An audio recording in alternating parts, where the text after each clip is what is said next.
Great. This is such an interesting event. We're talking about the word interesting at lunch. But thank you for holding this event. I think this is an amazingly huge audience to gather for such a topic.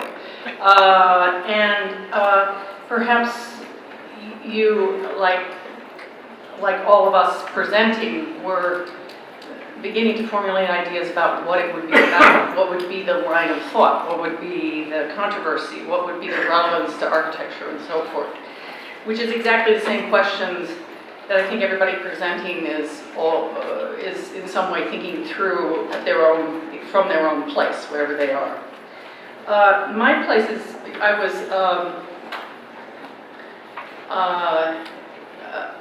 did not have a cute story of meeting deconstruction. I didn't have a easy meeting. It wasn't a gracious, oh my God, I found my life sort of thing.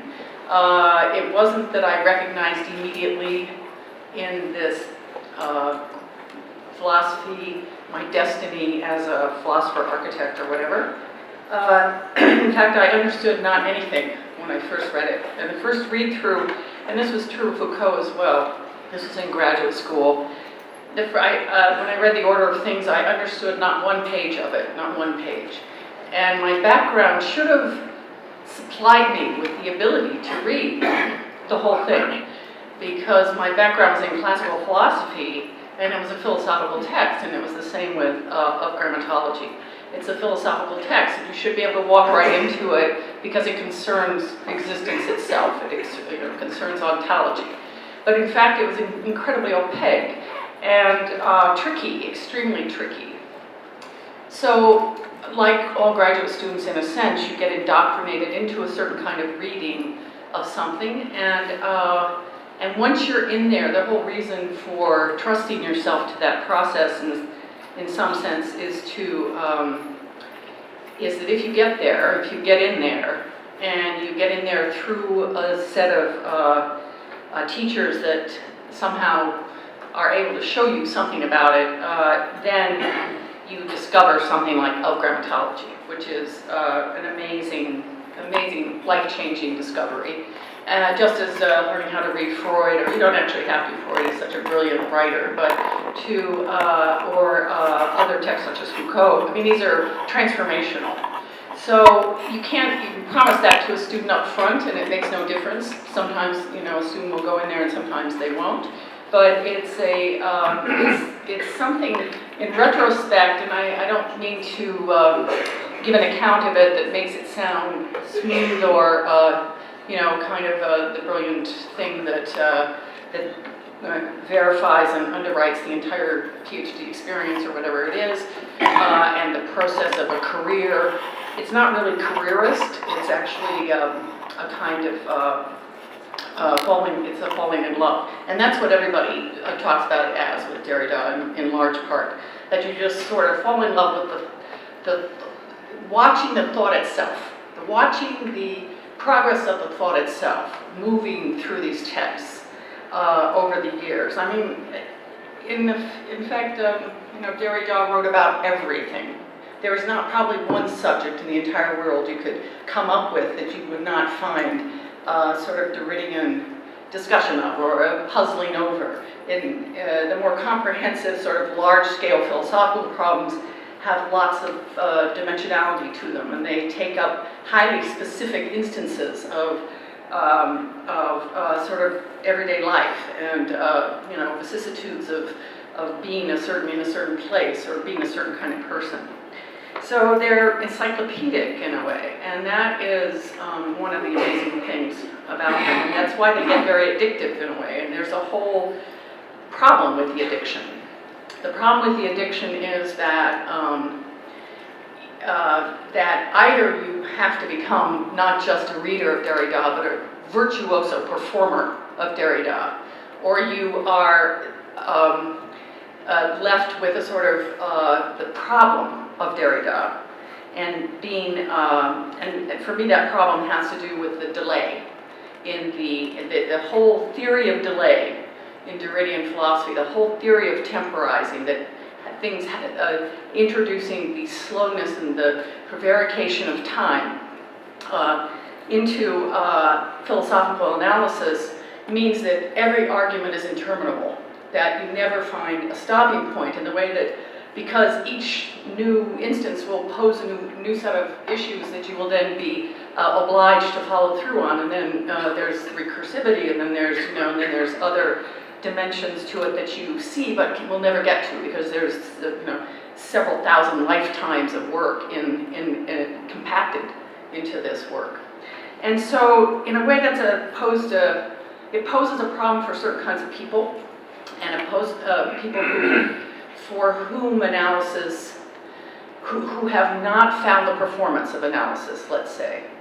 And it also poses problems, it posed immediately problems for architecture, for kind of the reasons everybody's been stating. Anyway, there have been, I think a very good cross-section of what happened when Derrida came into architecture, the post-structural moment that when Peter and Derrida work out this architectural problem, the Cora, and when Bernard at Columbia University, when he becomes dean of Columbia University, is a certain sense of rival, not because of post-structuralism. It's not because Bernard himself was a dedicated post-structuralist at that moment, but he was completely familiar with what was going on in France, and was friends and had done Parc de la Villette in the spirit of a different kind of thinking than was going on in America. And he brought that, via the AAA, the Architectural Association,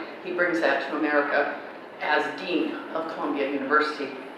And that was also a moment when a whole series of events start unfolding. At the same time, I came out of my PhD training and began teaching in critical theory, which was what my PhD was in, with an emphasis on American theory and American literature. And after doing that for about a year and teaching in my field, I quit and went to Chicago and started working for Bertram Goldberg, who was an architect. And there was no explanation for this derailment of my PhD career in critical theory. It didn't make any sense. And it was a real killer. I mean, what was I planning? What was I planning? And I started to work for Bertram Goldberg, and I worked for him for a year, which the instruction of that moment was incredible for a whole variety of reasons. Because at that time, the discussions in Chicago were all about postmodernism, and there was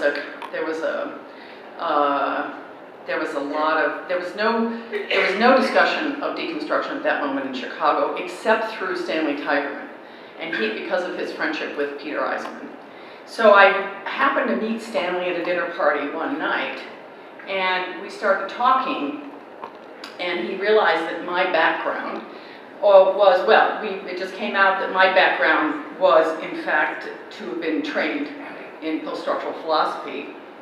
And from then on, and then I started to teach for him for a while, and then I was starting to get into this very small network of people who were beginning to think about these ideas. Mark Wrigley came to Chicago at a certain moment. We had a lunch in the Helmut Jahn State of Illinois building, if I recall, where we sat and talked about different questions of Levi-Strauss and so on. So this conversation was just beginning, and it gradually gained a certain kind of momentum. But I will, but for me, the moment that the critical theory of my PhD training met architecture was the moment when I understood something about post-structuralism that I had not understood as a graduate student. In fact, as a graduate student, I was trying to avoid certain implications, and one of those implications was that endless analytic kind of mandate, that if you begin on this path of analysis, where to end, how to resolve, because if you're doing an architectural building, you are not given the luxury of going on indefinitely. You're required to act. And so the status of action in post-structural analysis was really a crucial question for architects, and became a crucial question for the kinds of questions I wanted to pose to architecture. Why stop here? Why stop there? What is the goal? What's the motivation for doing it one way or another? Is it trivial? Is it profound? What does it belong to? So that transition was, pivotal in a lot of ways. The reason I put a kind of didactic explanation of why I called this architecture with a big A, and the A itself is neither big nor small, as long as it's in quotation marks. It could be small a wanting to be a big A, or a big A because, feeling small that day or something. But it's a little bit too cute. This is too cute in a sense. It's too pat, It's really about just telling you what I was beginning to, how I started thinking about this conference. I began thinking about it in terms of the variety of points of contact between myself and post-structural philosophy. One of them was certainly with the various projects of the people that was in this kind of post-structural group, you could say, this Derridian group. It included Jeff and Mark and Beatrice Colomina and Jennifer Bloomer and John Whiteman and Michael Hayes and some others. And that also it was a way of lining up a few problem areas. The question of temporization isn't up here, but it's crucial, the question of the delay, the interminable analysis. But what is up here are different points of contact, the difference, which is the same as the architecture with a big A, which is when you say it, you can't hear the difference. And if I think of Derrida's one incredible talent was to be able to hear what you were saying when you didn't know he could hear something in what you were saying or he could read something in what you were writing that was, that you didn't know about, that you hadn't seen, and he could see it. And he would see it and then it would come out that was somehow lying behind the writing or behind the language. And so when he said that language was the key, that the first move in a deconstructive kind of analysis would be to attend to the language, to hear the language. What he meant was not that everything became language or that everything became the text.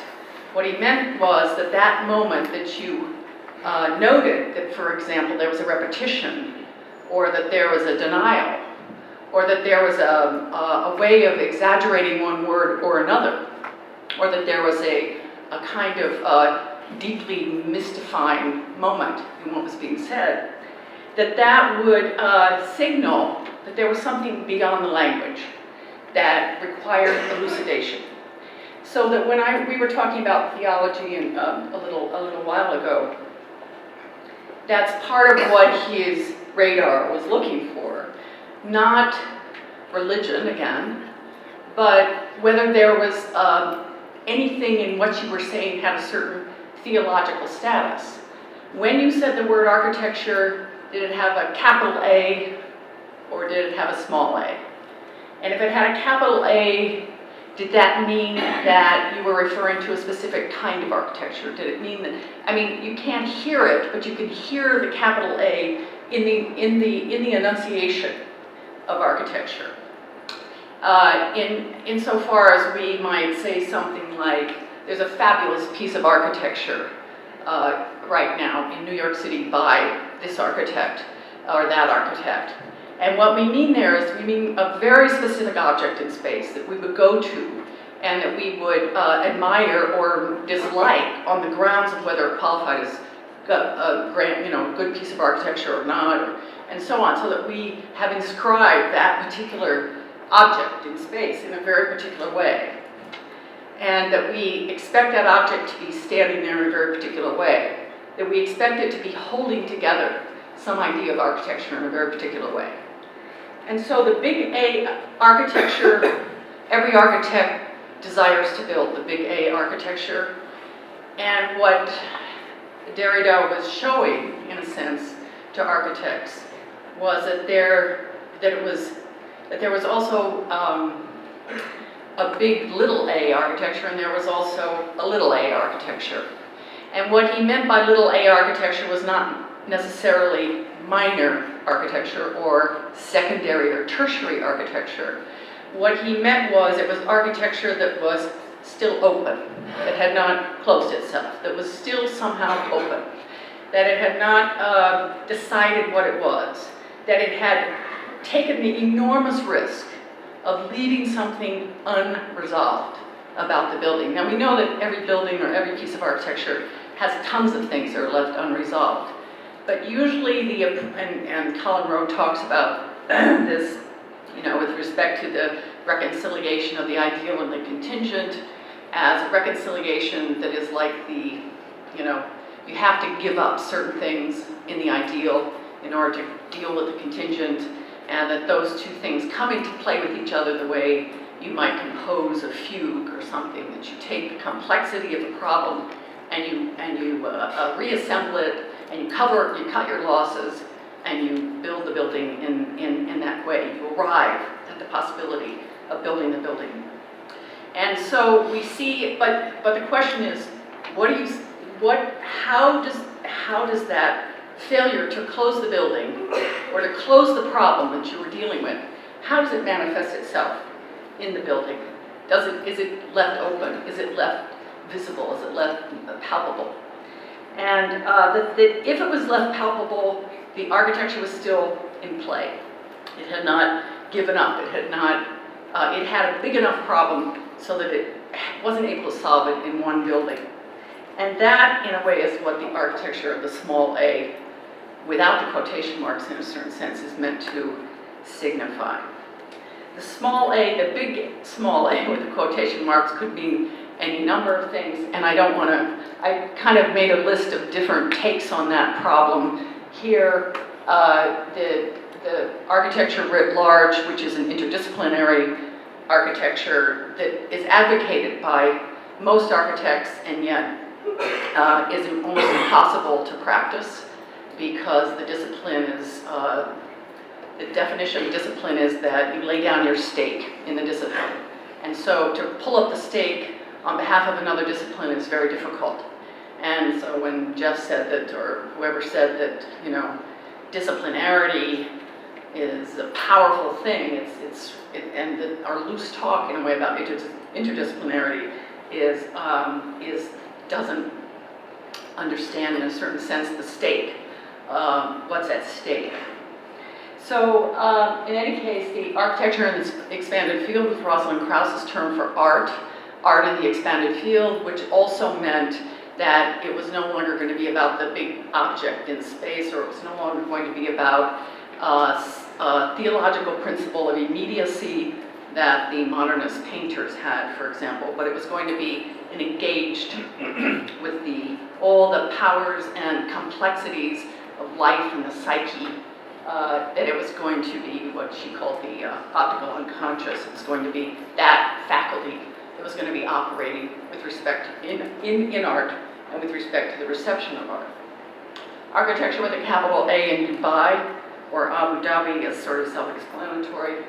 The strictly architectural was a section that we made up for assemblage, and we always knew exactly what was going to go in that section. It was never any doubt about what went in the strictly architectural section, which is an enigma, because what went in there was so many different things. So many different things went into that section, strictly architectural. Most of them were unbuilt projects. And so you could say maybe it was dedicated to a sort of discursive idea about architecture, but it was a very strange knowledge that we had. And so we had developed a certain particular, radar around different kinds of architectural work, the project versus the built work, the narrative or the discourse versus the practice and the drawing and so forth. And we were playing with those interchangeability of those and the kind of assemblages of those. in that strictly architectural section. And then, of course, the difference in différance. There are many other kinds of things that are getting at this problem of, the problem of structure. Really is what it is. It's a problem of structure. What makes a structure a structure? What makes a system, which is what, in a way, Derrida was most fascinated by. And so, let me just, what's our timeline? Okay. I wanted to say something quickly about the work on property I've done, and I also want then to say something about events, because those things begin to comprise a little bit of a framework for an architectural discussion about in this context. I think the question of the interval analysis is also taken up by the event in a certain sense, the event structure, and I'll talk about that in a minute. But I just wanted to say that, every project I've ever undertaken, either in teaching studio or running an architecture school or writing a book, has been, in some sense, using the technology of asking the right question that I learned from post-structural philosophy, or the clash between post-structural and classical philosophy. And so I can't, therefore, in a certain sense, decide whether there's any life after sort of this theoretical, the life after the theoretical period is really kind of, I suppose, something that other people see clearly. I don't really see it that clearly, because I'm wondering from where then you compose the larger picture of the investigation that one might conceivably want to make. So when I wrote my book on the Burdens of Linearity, is a book that is about the issue of propriety in architecture, and which is related to typology. The book I wrote about animals is a book about the relation, was kind of taking on the project of the post-structural philosophy and post-humanist philosophy took on, which was, what are the ends of humanism? Or how does humanism, where does it find its end? And in what place is life going to be at that end? Or what is the change that's going to happen to life? Is it going to now go into the state of biological existence, which we know from Agamen's work on biomodernity to be a possibility, that we are now going to become nothing but biological in a certain sense, that politics will have at stake only the biological, which, when you think of healthcare bills and so forth, it looks like something like that is happening. Or are we going to, in fact, start including animals in our consideration for space, so that we are able to cross the boundary lines that we've been drawing for centuries between ourselves and other modes of life? And all of that was governed in a certain sense by it wasn't governed by, but it was immeasurably enriched by the animal autobiography that Derrida wrote, where he asked the question, how did we give ourselves permission to use the word animal? To summarize all of the rest of life under the name animal, as opposed to us, we give ourselves our own name. The project I'm currently working on property, I'm going to take 2 minutes on, and then I just want to finish with a little bit of noting where we are now in parametric architecture, and just very quickly, I only have 2 images on that. The property project, I've been so interested in what people have been saying over the day about different forms of appropriation of property, the ground discussion, the land discussion, that I'm taking property very strictly as a real property condition. I'm not talking about intellectual property, although that's huge for architecture. That's all it's got is intellectual property. It doesn't get a piece of the building it's building other than as intellectual property right. You copyright the drawings. So I'm interested in what happens when a piece of architecture, just speaking very loosely, a piece of architecture goes into a property system, as it must do to be built. There's very few instances where you're not going into a property system in order to build a building, and what the property system, what pressure it exerts on the architectural project. Interestingly, we talk about site and we draft the site and we analyze the site, and that is a sort of an appropriation of what really doesn't belong to the architecture, it belongs to the property system. And the property system comes into play through the site, but there are a whole variety of other ways in which the relationship between architecture and property is about many of these things that people have been saying about the status of the architectural object. And I would say that just as a quick summary, that what happens is that the property system gives value to the object in its own terms. And the architecture fights back and tries to show the property system what value means in architectural terms. And that there is this tremendous, really pushing, there's this tremendous conflict, but I've actually not used the word pharmacon or any of the other sort of possible conflict words. I've used the word nexus, which is a historic preservation word, to talk about how this conflict is worked out in a legal, juridical way mostly, because that's what makes real property, is the legal backup. It's not just possession. It's like, it's backed up by legal, juridical structures, which themselves are backed up by nothing.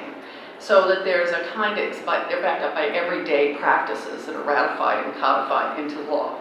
So there's this huge kind of strange negotiation, and it is a negotiation because it's legally based, but it contains all the questions get poured into that have to do with what property is, why we have property, and what architecture is, and how it has come to this kind of contingent condition out of its artistic practice.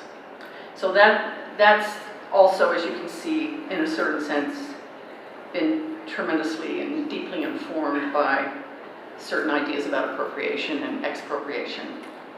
The last thing I want to do is to actually just quickly, this is what I thought I was going to do the whole thing on, and that was the transition out of post-structural philosophy, or the period when it was influencing architecture, to our current, early 20th century period.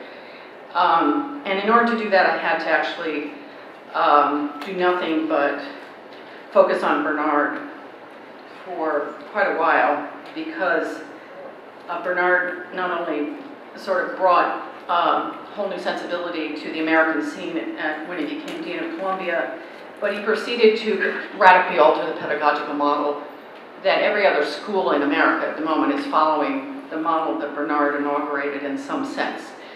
And then it gets taken over by Mark at a certain moment and turned in another direction. But that there is this amazing, Bernard comes in with Parc de la Villette, and Parc de la Villette becomes then a sort of laboratory for the pedagogical ideas, as well as the, I'm not introducing his lecture, but I might as well, because he's speaking next, I think so. But the interesting thing was the question for me of event, which became a way of making contact with architectural practices from post-structural philosophy. There's a lot of stuff, we had process studios, and we had all sorts of stuff, collage, montage, we had all sorts of ways of thinking, we have to have, more process, less studio, less completed, more, less completed buildings, more, we had all sorts of different ideas about what we should be doing. But in a way, I think that the event structure that Parc de la Villette exemplified, it wasn't an application of the philosophy, it was a way of trying to understand temporalization, to understand how you would build time into a project. And it adopted a different approach than the animation software that would come down the pike shortly afterwards, that was inaugurated in the paperless studios on the 5th floor of the Columbia School of Architecture. So it was as if the process studio went upstairs to the 5th floor and began thinking through automatic processing, and that the automatic processing had to then contend with the problem of event, and event structures. It had to contend with that word paperless. It had to contend with all of the, when Greg Lynn was up there pressure cooking with other people, he was actually trying to figure out what the project was going to be. And the project was going to be to register forces. That was the problem. He was going to register forces in iterative computational runs. And that was going to be the form-making architectural principle of sorts. I'm oversimplifying it. But because of that, in a way there, I mean, Greg Lynn was also coming out of that climate at Columbia, that incredibly vital climate at Columbia, where there's a huge amount of philosophical discussion and theoretical discussion of every kind. And Deleuze was very influential on those early ideas about force fields, and so forth. So I want to say, and definitely an oversimplification, that the event structure and that was figuralized in the Parc de la Villette as an openness to temporality, to change, to events, to cross-programming, gets taken into the skin of the structure, of the skin that becomes the iterative computational skin, and that skin then takes over the role of producing events. In other words, that there are I'm going to show now Tom Wiscomb's work, just 2 slides, because his work is struggling with precisely that problem of, the problem I'm having, which is which button to push here. New. Oh, here we go. He's doing these prototypes, which I have nothing to say about the aesthetics of them at this moment. The word aesthetics is incredibly important to the property discussion and other discussions earlier. But it's not about the aesthetics, it's prototypes for trying to deal with everything that's at work. How do I get back to the menu now? Is the question. Oh no, I'm just going to go forward. That's right. Yeah, it's okay. I think I can just do this. They're just a few. Wait, the lights. No, oh, yeah, right, sorry. This is when the lights are supposed to come down. I'm supposed to signal that, sorry. So that the skin becomes this prototype of registering in itself. So that it's Peter Eisman's wildest dream about architectural autonomy and the condensation of language, philosophical language, into an architectural language. So in a way, it's using that also as its guideline.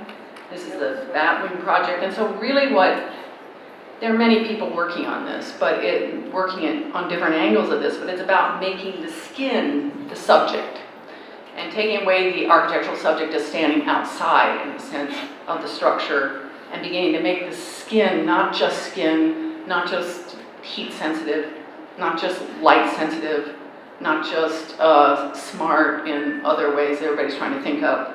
It's actually trying to make the skin the subject of the architectural act, and has compressed and condensed those issues of the event into itself. And in that sense, I would say we're still, in a certain sense, grappling not with the subject-object question in quite the same way, but we're still grappling with, in the words I just used, the word that would be the trickiest, in a certain sense, would be grappling with and intelligence. Thank you. What was there after everybody knew about, and what was there before had been unable to define, had its own defined idea, but it was, compared to the coalescence of, let me see if I can answer this a little better. It was partly a mode of administrating, certainly, but I think it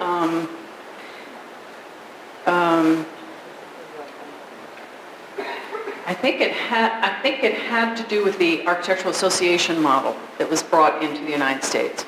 The it was Bernard's take on the architectural association model. So it was a lineage from the architectural association through Bernard and Bernard's ideas about what a program would be, that began to channel itself into Columbia.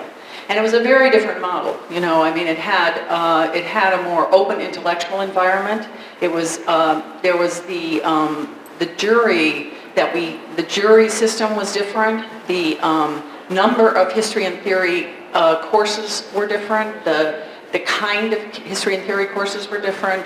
The fostering of publications, very wide publishing and sort of newsletters and books and pamphlets and film and everything. And there's a recording of activity and discussion, and it wasn't ideological exactly. It was fostered discussion, and there were groups that were ideological within it, you could say, and even in a certain sense a post-structural group, somewhat ideological in the sense that they were forwarding, trying to change architecture. So there was a kind of, there was a coalescence around that.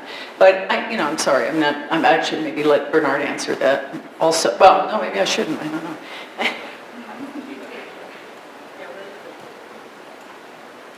Everybody copied it, whatever it was. Let me say, since, thank you, Catherine, and I think you got it, right, so I'll just add a footnote.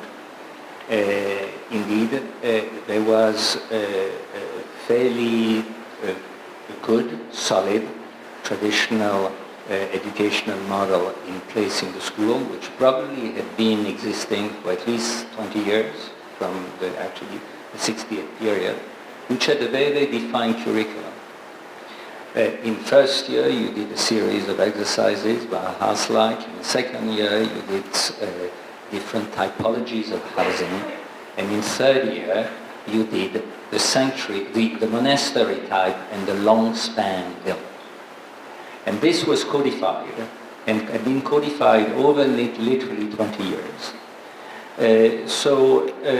Of course, the opposite model was to say, hey, maybe there are different ways to bring certain influences. And rather than organizing everything around those models, which were identical every semester, were to open up a whole series of possibilities, which were, and I'm going here, you mentioned very correctly the Architectural Association in London, where Elvil Boyarsky had often used the word, which I found very striking, what he called the unit culture. Unit culture, in America, you would call, the studio culture. In other words, encouraging young faculty members to develop their own body of ideas, often competing with one another. Competition is a major word in this particular case, because you had at Columbia people with as different ideologies as, say, Robert A.M. Stern, Kenneth Frampton, and then a whole young crowd that we were able to bring in. People you have mentioned, like Greg Lane or Jesse Reiser, and so on. We also had a very strict and very rigid body of historians who, and here one gets into a much, much larger discussion, which is the teaching of history in America, not only in schools of architecture, but everywhere else in the university, which considered that history was their field, and any other attempt to bring a different attitude was not allowed. That's when we had succeeded in getting a lot of young faculty, young architects, as I mentioned, Jesse Reiser, Greg Lynn, Hani Rashid, and a whole Dutch contingent. With the theorist and the historian, it was much more difficult, and people started to mock us when they started to notice that we had what was called a rent a theorist program. So we would hire for one semester Mark Wigley, Catherine Ingraham, Jeff Kipnis, Michael Hayes, and a few others, because that's the only way we could avoid going through the bureaucracy of hiring in the school. Nevertheless, the result was that fluidity of between the hard parts, that is the bureaucratically entrenched parts of the school, it was possible, and perhaps with the thanks of New York City or the fact that we are in a major town, the fact that all these people whose name I've mentioned were incredibly active in both trying to invent a new world, but at the same time often disagreeing with one another. At no moment do I think that, Kipnis and Wegley did ever agree in front of me. So, still true, says Mark next to me. So, in other words, it was really an attempt to create a culture, very much based on the model of a metropolis which is full of conflict and disagreement, but at the same time it is this energy that allows that culture to develop. Sorry to have a wrong footnote, but you were correct. Time for one more question.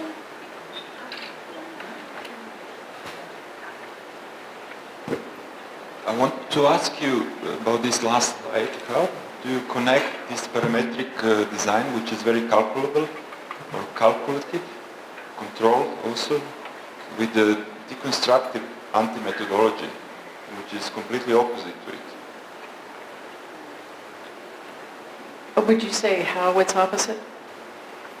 It's not So I can see what you mean. It's not calculative. Not calculated. Well, this would claim to be also unpredictable in the sense that it would be some things would be calculated, but the actual force of the sort of iterative diagram is to cash in on the software logic and let it unfold in new patterns, so to speak.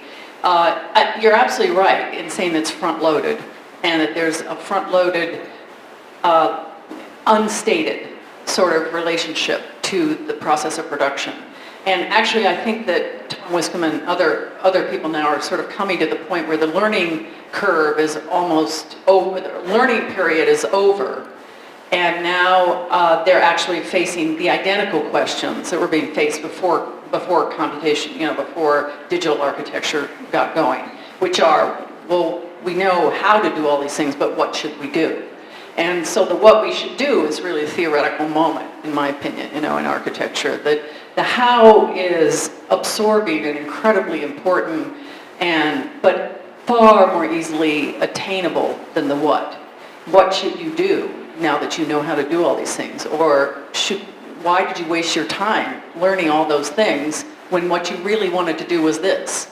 So it's so I think it's been a very deceptive path, but also fascinating path in terms of changing very significant paradigms having to do with structure and skin and surface and landscape. Landscape, in fact, has been completely re-enlivened in a sense by the possibility of no longer just doing the shrubbery around the building, so to speak, being horticulturalists.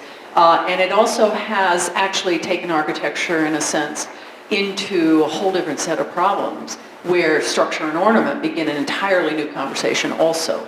The ornamental condition of this kind of work has been, everybody's been just sort of showing pictures of it endlessly as if it were meaningful, but of course it's iconography of a different order, but but now in a sense there's suddenly, like, again, the question of what is the relationship of the sort of the ornamental to the structural, or the claims for structure of this sort of work.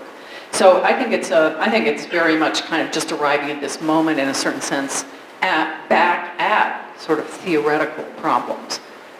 So I think I agree with you, in its dumb sense, it is nothing. It doesn't have the provocation. Yeah. I want to add two things to that. One is, it's absolutely important that the shift from Derrida to Deleuze as the major influence of architecture is occurring just at that moment. Because Deleuze is looking at the life of forces. And so the shift from a deconstructive question of undecidability and openness turns towards the idea that the architecture is no longer a passive state for unpredictable events, but an actor. So that the architecture would actually, as much as possible, become alive and participate as an active agent in the construction of events. And I think Catherine's right. We're just now beginning to understand to what extent that is a realizable possibility and to what extent, like for example, Greg Lynn's embryological house is not one house, it's 10,000 houses, or an infinite number of houses that belongs to the same family without there being a single ideology. I mean, ideality. So unlike Eisenman's cube, which in some sense you read the index against an ideality, there is no such thing as the ideality in Greg Lynn's form, which better maps our living relationship to each other. We understand each other as each different, but we don't see our differences as an index from an ideality. And so these were really profound new anticipations of an agency for architecture. You know, and of course, utterly naive and misguided. And the other thing I think that's worth mentioning, I don't know if Bernard would agree with this, is that Bernard was the first person who was no longer a director. He was a producer. So there was not an auteur model, like under Polchek. There was a model that the head of the school would direct the script of the school towards a single production. Instead, you have a producer who produces an active debate and discourse. And in fact, to be honest with you, I don't think Bernard liked any of that work. I personally, for that 10 years of Stan and all those people you were talking about, it must have been incredibly discomforting to him for him to be such a powerful incentive and catalyst for it to happen. But I don't actually think he believed it. I mean, you had to ask him first. He believed in the sociology, the intellectual ferment, and the process. But I think he is and probably remains deeply skeptical about its effort to totalize. Because in a certain sense, when you say calculating,